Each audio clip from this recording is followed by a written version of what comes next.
Nós falamos que a divisão de Berlim gerou um problema seríssimo e por um triz não ocasionou um hecatombe, produzindo a Terceira Grande Guerra Mundial. Por quê? Veja, quando a Segunda Guerra Mundial terminou, a situação que nós tínhamos era a seguinte: os Estados Unidos saíram da guerra economicamente ultrapoderosos, muito, muito poderosos. A nação com a maior quantidade de ativos financeiros do mundo. Enquanto a União Soviética sai da Guerra Mundial militarmente poderosa e economicamente falida.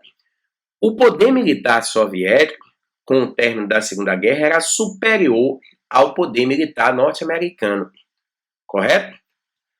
Isso é demonstrado pela bomba atômica. Os Estados Unidos usaram a bomba atômica para, como é que eu poderia dizer, equilibrar um pouco as questões.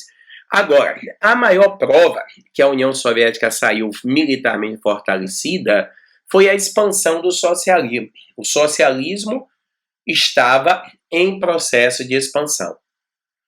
Os Estados Unidos, quando a Segunda Guerra Mundial terminou, para frear a expansão do socialismo no mundo, cria o Plano Marshall.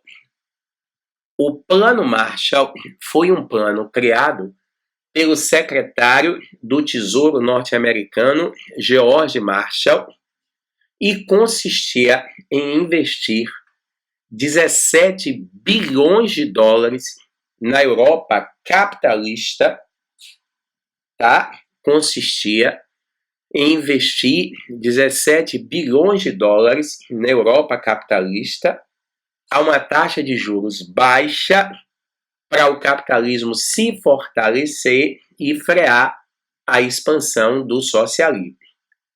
Correto? Então, 17 bilhões de dólares.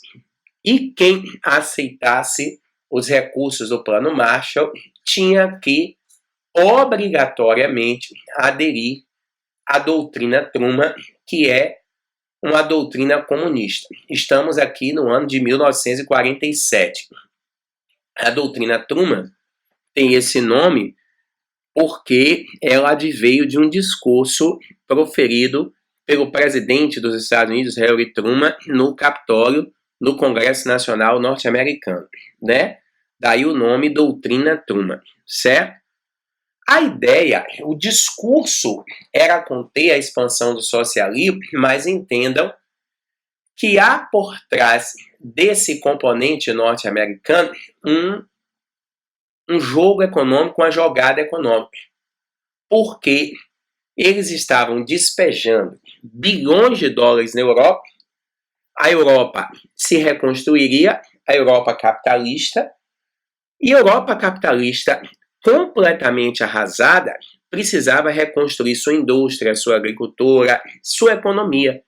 Enquanto a economia europeia não era reconstruída por completo, a Europa compraria máquinas e equipamentos, produtos industrializados, agrícolas, etc., dos Estados Unidos. Então, veja, a ideologia da Guerra Fria contribuiu para a criação do Plano Marshall e da doutrina Truman e para esconder o interesse econômico. Os Estados Unidos estavam utilizando-se da Guerra Fria para frear o avanço do comunismo e, ao mesmo tempo, para se impor economicamente sobre a Europa, transformando a Europa no seu mercado consumidor. Ora, a doutrina Truman é uma propaganda anticomunista. Dos 17 bilhões, os Estados Unidos investiram 5 bilhões de dólares integralmente e de vez na cidade de Berlim. Claro, se você quer fazer propaganda contra o comunismo, tem um lugar melhor para você fazer propaganda contra o comunismo do que dentro do comunismo.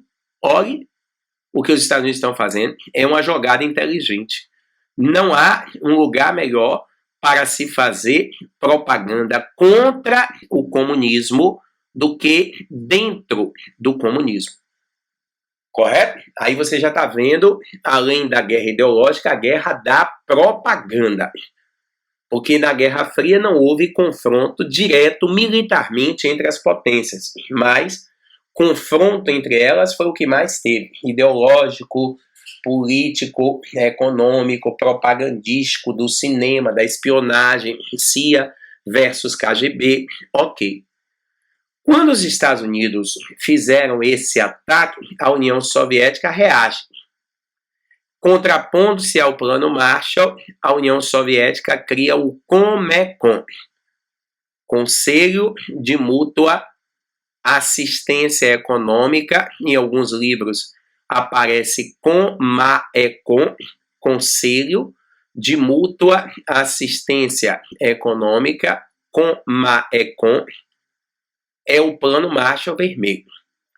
O Plano Marshall investe 17 bilhões de dólares na Europa capitalista para o capitalismo se fortalecer e impedir o avanço do comunismo.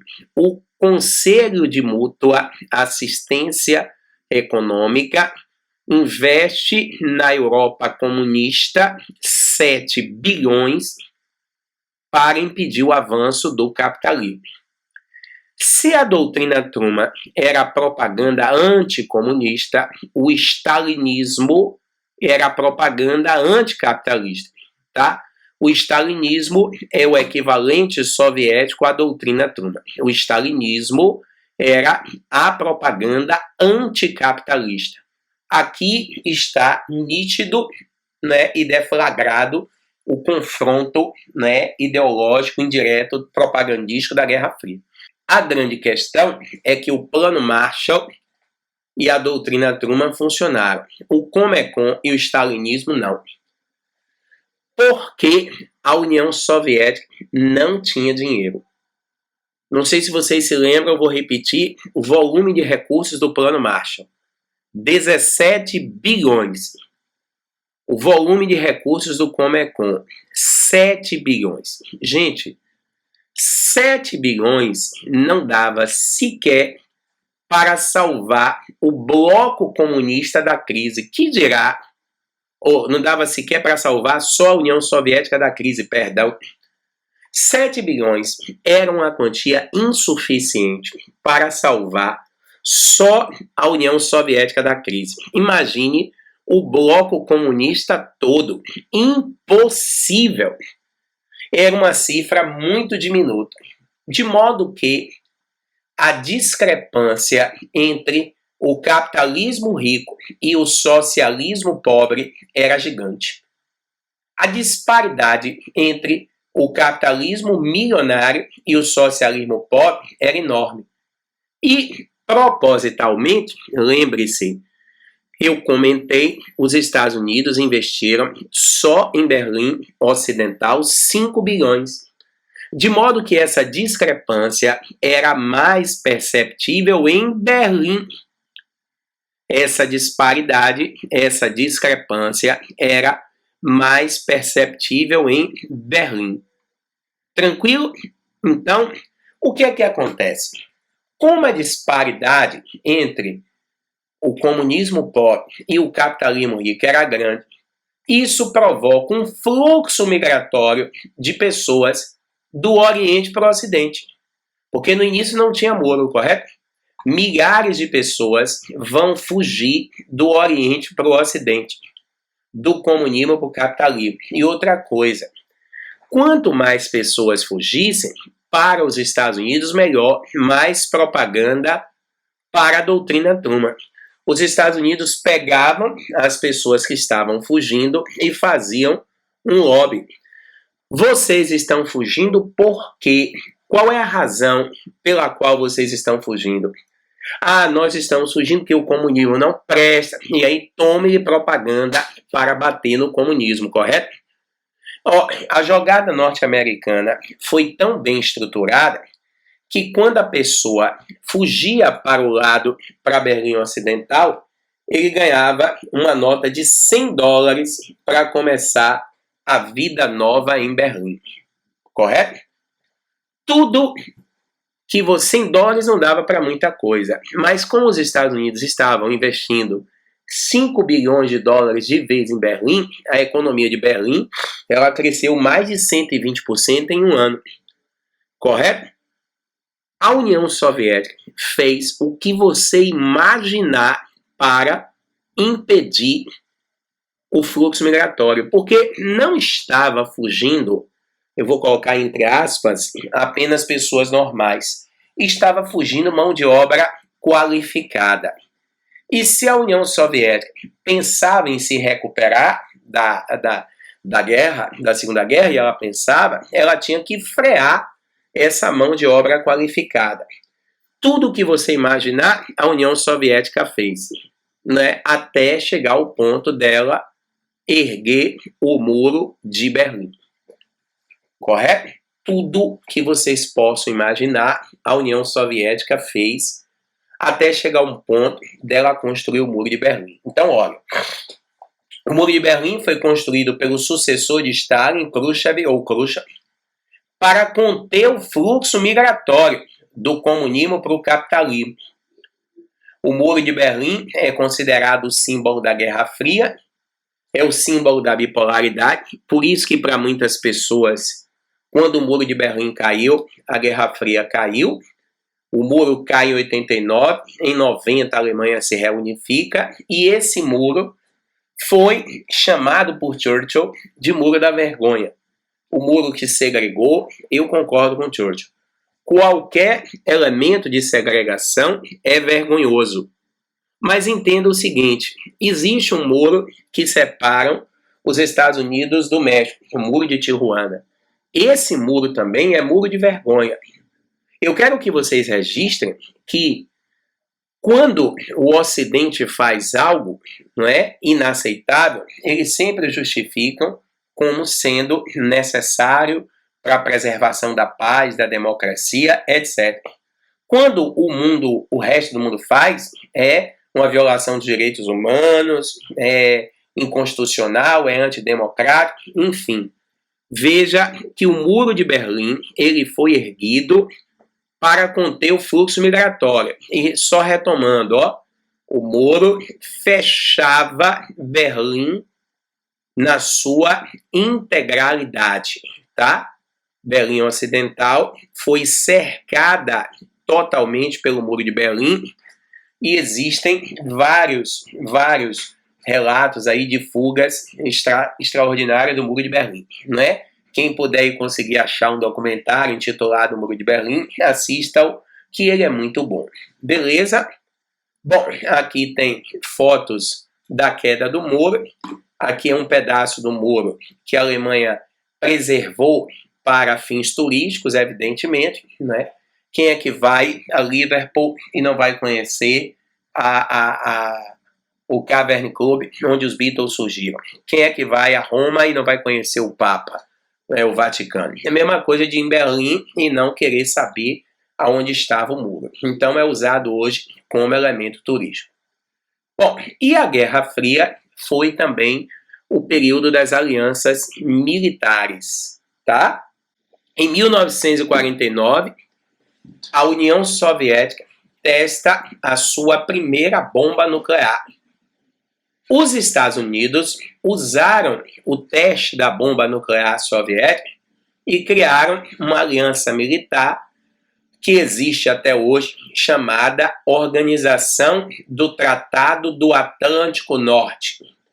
Organização do Tratado do Atlântico Norte, uma aliança militar criada por Truman em 49, logo após a explosão da primeira bomba atômica, da primeira bomba nuclear soviética. Quando a União Soviética explodiu a bomba atômica, os Estados Unidos usaram a detonação da bomba nuclear soviética como argumento para que o Ocidente, todo ele, se unisse numa única aliança militar, porque agora o demônio vermelho ficou mais perigoso. Então nós temos que nos proteger do demônio vermelho. Ao invés de cada nação capitalista ter seu próprio exército, todas elas uniriam forças num só exército, a OTAN, tá? E com isso a conjunção de forças protegeria o mundo civilizado, o mundo educado, protegeria o mundo civilizado, o mundo educado da ameaça comunista, da ameaça de Satanás, certo? Agora entenda, mais uma vez, inteligentemente, os Estados Unidos usando a Guerra Fria com interesses econômicos. Por quê? Colocando milhares de nações na OTAN, os Estados Unidos teriam muito mercado consumidor para a sua indústria de armas. Veja que assim como eles usaram o Plano Marshall como estratégia econômica, eles estão usando a OTAN como estratégia econômica também, tá? E usam até hoje. Quanto mais nações fazem parte da OTAN, mais artefato bélico vendido pelos Estados Unidos. A União Soviética demora de responder. Em 1955 ela responde, criando o Pacto de Varsóvia, que é o correspondente comunista à OTAN. Agora, veja como os Estados Unidos normalmente tomavam iniciativa e a União Soviética contra-atacava. A OTAN foi uma mina de ouro para os Estados Unidos e o Pacto de Varsóvia foi uma das causas que quebrou a União Soviética. Por quê? As nações do leste europeu, que faziam parte do Pacto de Varsóvia, ganhavam os armamentos de graça. Veja, cuidado! A União Soviética ganhava dinheiro vendendo armas na Guerra Fria? Sim, mas para os conflitos no terceiro mundo, no mundo periférico. Os países membros do Pacto de Varsóvia ganhavam os armamentos gratuitamente. E esse fornecimento de armamentos gratuito quebrou a União Soviética numa perspectiva de longo prazo. Porque vamos enxergar, arma, como tudo, tem prazo de validade. No caso da OTAN, quando o prazo de validade dos armamentos acabava, as armas eram devolvidas aos Estados Unidos e os Estados Unidos reabasteciam a OTAN com novos armamentos mais modernos, portanto mais caros, venda, mais dinheiro, enfim. E no Pacto de Varsóvia, quando os armamentos perdiam o prazo de validade, as nações do Pacto de Varsóvia devolviam os armamentos à União Soviética e a União Soviética reabastecia o Pacto de Varsóvia gratuitamente. Tranquilo? Então veja que até na construção das alianças militares, os Estados Unidos ganharam dinheiro. A OTAN, ou Pacto do Atlântico, existe até hoje, está meio sem inimigo, e o Pacto de Varsóvia acabou. Com o fim do Pacto de Varsóvia, a OTAN acabou se transformando meio que num braço armado da Organização das Nações Unidas. Beleza, pessoal? Então, guarde aí, a Guerra Fria também foi o período das alianças militares.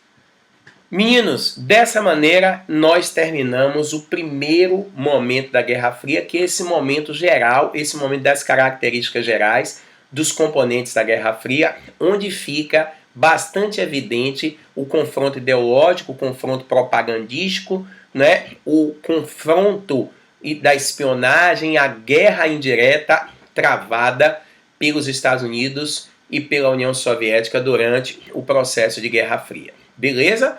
Então, a partir das próximas aulas, nós vamos, como dito no primeiro momento, falar especificamente dos mais importantes confrontos e conflitos que ocorreram na Guerra Fria e que por pouco não produziram catástrofes nucleares no mundo. Tranquilo? Então vamos avante aí, vamos seguir juntos rumo à aprovação. Um abraço a todos e até a próxima.